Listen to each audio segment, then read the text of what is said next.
இளநிலை மருத்துவ மாணவர் சேர்க்கைக்கான ஒரு நுழைவுத் தேர்வாக கருதப்படக்கூடியதுதான் நீட் அப்படின்ற நுழைவுத் தேர்வு. இந்த தேர்வு கடந்த மே மாதம் 3ஆம் தேதி தேர்வு எழுதினாங்க மாணவர்கள். ஆனா தேர்வு எழுதிய சில நாள்களிலேயே அந்த தேர்வு ரத்து செய்யப்பட்டது. ராஜஸ்தான் போன்ற மாநிலங்கள்ல வினாக்கள் கசிவு. அதனால அந்த தேர்வு உடனடியாக ரத்து செய்யப்பட்டு ஜூன் மாதம் 21ஆம் தேதி மறுதேர்வு அறிவிக்கப்படும் என தேர்வு முகமை அறிவித்திருந்தது. சிபிஐ விசாரணை தொடர்ச்சியாரம் போய் கொண்டிருக்கிறது.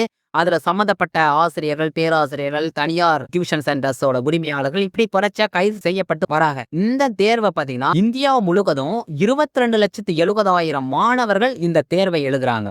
முதல் இடத்துல உத்தரப்பிரதேசத்துல தான் அதிக எண்ணிக்கையிலான மாணவர்கள் இந்த தேர்வை எழுதுறாங்க. 2வது இடத்துல மகாராஷ்டிரா இருக்கு. 3வது இடத்துல ராஜஸ்தான் இருக்கு. 4வது இடத்துல பாத்தீங்கன்னா பீகார் இருக்கு. 5வது இடத்துல கர்நாடகா இருக்கு. 6வது இடத்துல தமிழ்நாடு இருக்கிறது. இந்த தேர்வு எழுதும் மாணவர்களோட எண்ணிக்கை பார்த்தீங்கன்னா தமிழ்நாட்டுல மட்டும் 1,42,000 மாணவர்கள் இந்த தேர்வை எழுதியிருக்காங்க. இந்த தேர்வு எழுதுவதற்கு 24 மணி நேரத்திற்கு முன்பாக தர்மபுரி மாவட்டத்துல ஒரு மாணவியும், கிருஷ்ணகிரி மாவட்டத்துல ஒரு மாணவரும் தற்கொலை செய்துட்டு இருக்காங்க. தர்மபுரி மாவட்டத்துல பாலக்கோடு பகுதியைச் சேர்ந்த எண்டப்பட்டி ரோசினி என்ற மாணவி கடந்த 3 ஆண்டுகளா நீட் தேர்வு தயாராயிட்டு வந்திருக்காங்க. நீட் தேர்வை எழுதியிருக்காங்க. இது 4வது முறை. அவங்க தொடர்ச்சியா பாருங்க, மன உளைச்சல் காரணமாக மீண்டும் அந்த மதிப்பெண் நம்ம பெறுவோமா என்று பயந்து தற்கொலை செஞ்சுட்டு இருக்காங்க.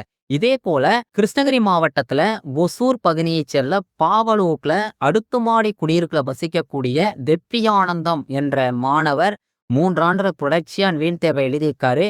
இந்த உரம் பாருங்க, அவனும் சூசைட் பண்ணிக்கிட்டாரு. ஜூன் மாதம் 20ஆம் தேதி சேலம் மாவட்டத்துல எடப்பாடியைச் சேர்ந்த மாணவி போபிகா தற்கொலை செய்து கொண்டிருக்காங்க. பெற்றோர் பாத்தீங்கன்னா மிகுந்த எளிய குடும்பத்தை சேர்ந்தவர்கள். அவருடைய தந்தையார் பாத்தீங்கன்னா ஒரு சலூன் கடை ஊழியர். தாயார் சேலம் மாநகராட்சியில துப்புரவு பணியாளராக பணியை மேற்கொண்டு வருகிறார். அவர் பணிக்கு வந்த தருணத்துல இந்த பெண் சூசைட் பண்ணிக்கிட்டு இருக்காங்க. மிகப்பெரிய சோகத்துல அந்த குடும்பத்தை அது ஆழ்த்தி இருக்கிறது.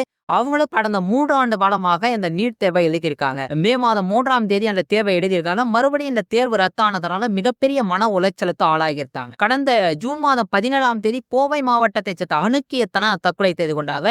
அவர்களும் தொடர்ச்சியாக நீட் தேர்வுக்காக படித்து அவங்களாலையும் இந்த மன உளைச்சல், தனிமை, மீண்டும் நாம தேர்வுல வெற்றி பெறுவோமா என்ற பயம், இது போன்ற காரணங்களால அவர்களும் தற்கொலை செய்து கொண்டிருக்காங்க.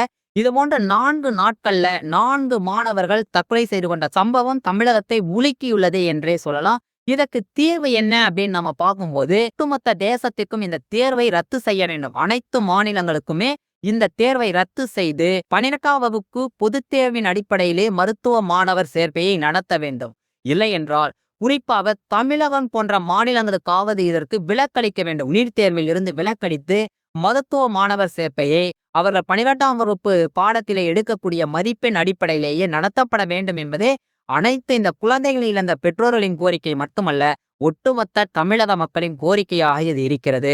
மத்திய அரசு செவிசாய்க்குமா என்பதை காலம்தான் பதில் சொல்லும். தமிழ்நாடு அரசோட மருத்துவ மற்றும் பொது சுகாதாரத்துறை செயலர் தாரேஸ் அகமது உடனடியாக ஒரு இலவச அலைபேசி எண்ணை அறிவித்திருக்கிறார். இந்த நீட் தேர்வு எழுதக்கூடிய மாணவர்களுக்காக இந்த பிரத்யேக அலைபேசி எண்ணை கொடுத்திருக்கிறாரு. 14416 என்ற எண்ணிலும் 104 என்ற எண்ணிலும் நீங்கள் அழைத்து இலவசமாக நீங்கள் மனநல ஆலோசனை பெற முடியும், மன உறுதி அடைய முடியும்.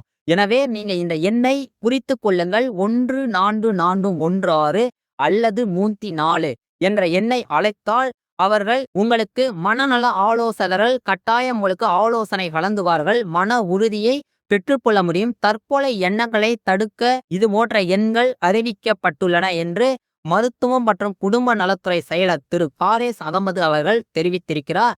மேலும் சினேகா போன்ற தற்கொலை தடுப்பு மையங்கள் சிறப்பாக செயல்பட்டு வருகின்றன. நமக்கு ஒருவேளை தற்கொலை எண்ணங்கள் எழும்போது இந்த கைபேசி எண்களிலும் சினேகா போன்ற தற்கொலை தடுப்பு மையங்களையும் அணுகி நாம் ஆலோசனை பெற முடியும். தற்கொலை எதற்குமே தீர்வாகாது. பிரச்சனைகளுக்கு தீர்வு தற்கொலை அல்ல. எனவே அதை நாம் முதலில் உணர வேண்டும். நீ மட்டுமே நமது வாழ்வை தீர்மானித்து விடாது. இது போன்று எண்ணற்ற படிப்புகள் உள்ளன. நாம் அனைவரும் நம்முடைய லட்சிய கனவை உருவாக்கி கொண்டு நாம் வாழ்க்கையிலே வெற்றி பெற முடியும். திரு ஏபிஜே அப்துல் கலாம் அவர்களுக்கு அந்த விமானி வாய்ப்பு கிடைக்கல. ஆனா அவர் அப்படியே சோர்ந்து போய் தற்கொலை முடிவை எடுக்கல. அவருக்கு விமானி வாய்ப்பு மறுக்கப்பட்டாலும் அவர் விஞ்ஞானியாகக்கூடிய வாய்ப்பு அவருக்கு வந்தது. அதை பயன்படுத்தி கொண்டு அவர் இந்த நாட்டின் ஜனாதிபதியாகவே உயர்ந்தார் என்பதை நாம் மறுக்க முடியுமா?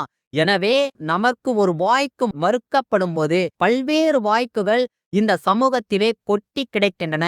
அதை நாம் சரியாக பயன்படுத்தி கொண்டு வாழ்க்கையிலே வெற்றி பெற முடியும். எனவே தற்கொலை எண்ணம் வரும்போதெல்லாம் நமக்கு வாழ்க்கையில் வேறொரு வாய்ப்பு இருக்கிறது என்று எண்ணி தன்னம்பிக்கையுடன் செயல்பட்டால் நாம் நிச்சயம் நமது வாழ்க்கையிலே வெற்றி காண முடியும். நன்றி தோழரே.